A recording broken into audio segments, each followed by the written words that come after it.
విశాఖలో పిడుగుపడింది. పెట్రోలియం ట్యాంక్పై పడింది. దీంతో హెచ్పిసిఎల్లో అగ్ని ప్రమాదం.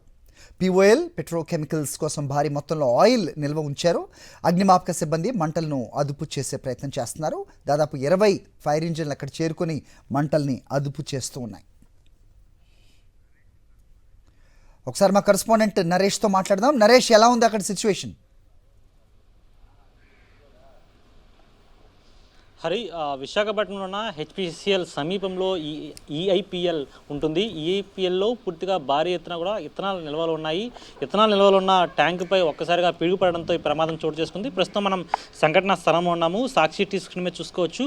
ఒక పెద్ద ట్యాంకర్లు మనకు కనిపిస్తున్నాయి. ఇవన్నీ కూడా సుమారు ఈఐపిఎల్లో 5కు పైగా ట్యాంకర్లు ఉంటాయి. అందులో ఒక్కసారిగా ఈ వాతావరణ మార్పుల్లో భాగంగా విశాఖపట్నంలో ఉదయం నుంచి కురుస్తున్న వర్షం కారణంగా ఒక పిడుగు వచ్చి ఆ ఇథనాల్ ట్యాంక్ మీద పడడం జరిగింది. 3.8 కిలోలకు పైగా ఇథనాల్ అందులో స్టోరేజ్ ఉన్నట్లుగా అధికారులు గుర్తించడం జరిగింది. అయితే ఒక్కసారిగా మంటలు ఎగిసిపడడంతో ఒకవైపు ఆ మంటలను అదుపు చేయడమే కాకుండా ఆ పక్కన ఉన్న ట్యాంకర్లకు కూడా మంటలు అలుముకోకుండా ముందుగానే ఫైర్ సేఫ్టీ అధికారులు చేరుకున్నారు. మొత్తం 20 ఫైర్ ఇంజన్లతోటి మంటలు నార్పే ప్రయత్నం చేస్తున్నారు. అయితే మొట్టమొదటిగా మంటలు అదుపులోకి వచ్చినప్పటికీ కూడా దాని హీట్ ప్రభావం అనేది ఎక్కువ ఉంది. హీట్ ప్రభావం వల్ల మరొకసారి ఇథనాల్ రియాక్ట్ అయ్యే అవకాశం నేపథ్యంలో ఒకవైపు వాటర్తో పాటు ఫోమ్ను కూడా ఫైర్ సేఫ్టీ అధికారులు విడుదల చేస్తున్న దృశ్యాలను కూడా మనం చూస్తున్నాం. ఆ భారీ ఎత్తున పెద్ద ట్యాంకులకు సంబంధించి కూడా అందులో ఉన్న ఇథనాల్ నిల్వలు భారీ ఎత్తున ఉండడంతో దీనివల్ల ప్రమాద తీవ్రత ఎక్కువ ఉన్న నేపథ్యంలో వెంటనే అప్రమత్తమైన అధికారులు చుట్టుపక్కల మొత్తం 4 వైపుల నుంచి కూడా సుమారు 20కి పైగా వాటర్ ట్యాంకర్లను అదేవిధంగా ఫోమ్స్ కూడా తీసుకొచ్చి ఫోమ్స్ యంత్రాలను కూడా తీసుకొని వచ్చి మొత్తం కూల్ చేస్తున్న దృశ్యాలు మనం చూస్తున్నాం. సాక్షి టీవీ స్క్రీన్ మీద చూసుకుంటే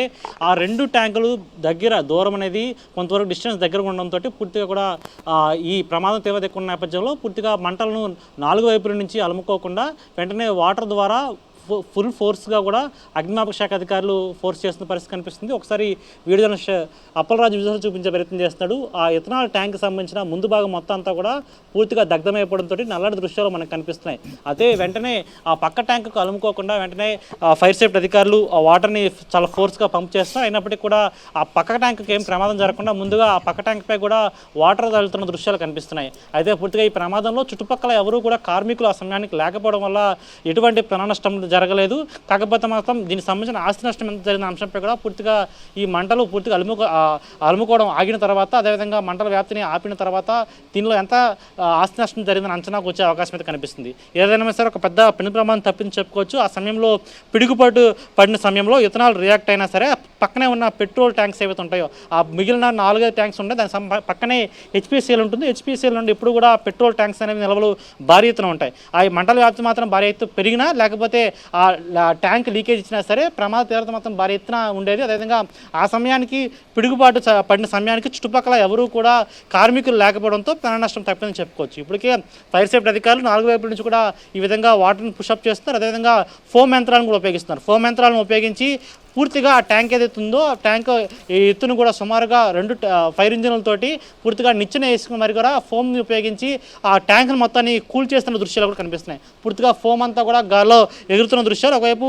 తెల్లవారుజాము నుంచి కురిసిన వర్షానికి వాతావరణం కొంతవరకు చల్లగా ఉండడంతో ప్రమాద తీవ్రత ఆ విధంగా కూడా తగ్గిన దృశ్యాలు అయితే కనిపించిన పరిస్థితి కనిపిస్తుంది. ఒకవైపు అది రిస్ట్రిక్టెడ్ ఏరియా కాబట్టి ఎవరిని లోపలికి ఎలా చేయని పరిస్థితి కనిపించింది. అయితే పూర్తిగా దూరం నుంచి మనం ఈ విధంగా చూస్తుంటే ట్యాంకుల దూరం బట్టి అదేవిధంగా 4 వైపుల నుంచి ఫైర్ సేఫ్టీ అధికారులు ఈ విధంగా వాటర్ని చాలా ఫోర్స్గా పుషప్ చేస్తూ ఆ ట్యాంక్స్ని వచ్చే ఏదైతే హీట్ ఉంటుందో హీట్ని కూల్ చేసే ప్రయత్నం చేస్తారు. ఏమాత్రం ఆ హీట్ అనేది పెరిగినట్లయితే దానివల్ల లోపల ఉన్న ఇథనాల్ మరింత రియాక్ట్ అయ్యే అవకాశం ఉంది. ఇథనాల్ రియాక్ట్ అవ్వడం వల్ల మరొకసారి మంటలు వ్యాప్తి చెందే అవకాశం ఉంది. అయితే పూర్తిగా కూడా ఆ ఇథనాల్ ట్యాంక్ సంబంధించిన పైభాగం మనం చూసుకోవచ్చు. ఆ పైభాగం చూసుకుంటే మొత్తం అంతా కూడా నల్లటి పొర కనిపిస్తుంది. అదంతా కూడా మంటల వ్యాప్తి కారణంగా అదంతా నల్లగా అయిన దృశ్యాలు కనిపిస్తున్నాయి. ఏదైతే మనకి ఆపోజిట్ వే మనం చూస్తున్నామో ఫ్రంట్ భాగంలో పూర్తిగా కూడా ఆ ట్యాంక్ సంబంధించిన మొత్తం నల్లటి పొగ కమ్మేసిన పరిస్థితి నెలకొంది. ఎందుకంటే ఆ హీట్ ప్రభావం ఏదైతే పిడుగుపాటు పడిందో ఆ ట్యాంక్కి సంబంధించిన ముందు భాగంలో పడడంతో ముందు భాగంలో ఉన్న మెటీరియల్కే చాలా వరకు ఎఫెక్ట్ వచ్చింది. అదంతా కూడా పూర్తిగా నల్లగా అయిన పరిస్థితి కనిపించింది. అదే దీని వెనక భాగంలో కూడా ఉన్న మెటీరియల్కి ఎటువంటి రియాక్ట్ అవ్వకుండా వెంటనే అగ్నిమాపక శాఖ అధికారులు పూర్తిగా కూడా వాటిని ఫోమ్ యంత్రాలతోనూ అదేవిధంగా ఫైర్ సేఫ్టీ ఇంజిన్లు ఏవైతే ఉన్నాయో వాటర్తో చాలా ఫోర్స్గా 20కి పైగా ఫైర్ ఇంజిన్లతోటి పూర్తిగా మంటలను అదుపులో తీసుకొచ్చే ప్రయత్నం అయితే చేశారు. అయితే చుట్టుపక్కల ఉన్న ఏదైతే మిగిలిన ట్యాంక్స్ ఉన్నాయో ఆ ట్యాంక్స్కి ఎటువంటి ప్రమాదం జరగకుండా తగిన జాగ్రత్తలు తీసుకున్నారు. ఒకవైపు చెప్పాలంటే విశాఖపట్నంలో ఒక పెను ప్రమాదం తప్పిందని చెప్పుకోవచ్చు. ఎందుకంటే పూర్తిగా ఏమాత్రం ఇక్కడి నుంచి ఫైర్ సేఫ్టీ అధికారులు సంఘటన స్థలానికి లేట్ అయినా సరే, లేకపోతే ఆ మంటలైతే అదుపులోకి తీసుకురాకపోయేసరికి పూర్తిగా ఉన్న పక్కనున్న హెచ్పిసిఎల్లో ఉన్న పెట్రోల్ ట్యాంకులకి ఈ మంటలు అలుముకునే అవకాశం అయితే కనిపించింది. ఆ తరుణంలో పూర్తిగా కూడా చాలా వరకు ఒక 2 కిలోమీటర్ల రేడియస్ వరకు కూడా పూర్తిగా భారీ ఎత్తున మంటలు వచ్చే అవకాశం ఉంది. అయితే ఈ పిడుగుపాటు పడిన ప్రాంతం నుంచి సుమారు 2 కిలోమీటర్ల వరకు దగ్ధమయ్యే ఛాన్స్ ఉంది. కానీ ఇథనాల్ ట్యాంక్ మీద ఈ ప్రభావం పడడంతో కొంతవరకు ఇథనాల్ రియాక్షన్ అనేది చాలా తక్కువగా కనిపించింది. అది ఏమాత్రం పెట్రోల్ ట్యాంక్ అయి ఉంటే ఖచ్చితంగా పూర్తిగా కూడా చాలా వరకు ఇబ్బంది వచ్చే అవకాశం ఉంది. కానీ ఇది ఇథనాల్ ట్యాంక్ అవడంతో ఎటువంటి ఇబ్బంది రాలేదు. మనం చూస్తున్నాం పెద్ద ఎత్తున కూడా ఫోమ్ ఏ విధంగా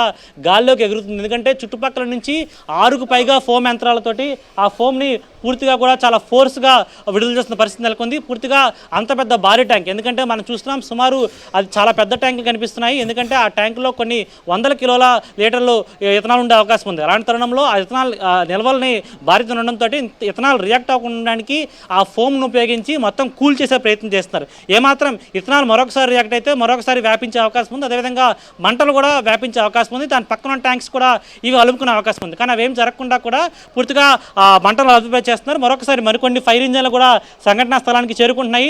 ఆ కింది భాగంలో చూసుకుంటే ఫైర్ సేఫ్టీ అధికారులు కూడా మరొక బృందం కూడా ఇక్కడ చేరుకుంటుంది. అయితే పూర్తిగా కూడా చుట్టుపక్కల ఈఎస్ఎల్ సంబంధించిన హెచ్పిసిఎల్ చుట్టుపక్కల ప్రాంతాల్లో మనకి సుమారు గంట సమయం నుంచి కూడా పూర్తిగా ఫైర్ ఇంజన్ల శబ్దంతోనే దాటికి మనకు వినిపిస్తుంది. అందుకే భారీ ఎత్తున కూడా చుట్టుపక్కల ఉన్న విశాఖపట్నం వ్యాప్తంగా ఉన్న ఫైర్ ఇంజన్లు పెదగంటేడ, గాజువాక నుంచి, అదేవిధంగా విశాఖపట్నంలో 1 టౌన్లో ఉన్న మరొక అగ్నిమాపక కేంద్రం నుంచి కూడా పూర్తిగా అగ్నిమాపక శాఖ అధికారులు ఇక్కడ రావడం జరిగింది.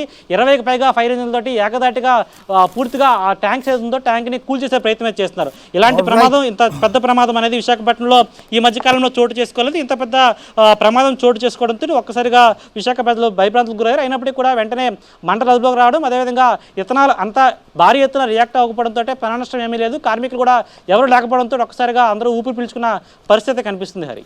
ఓకే నరేష్.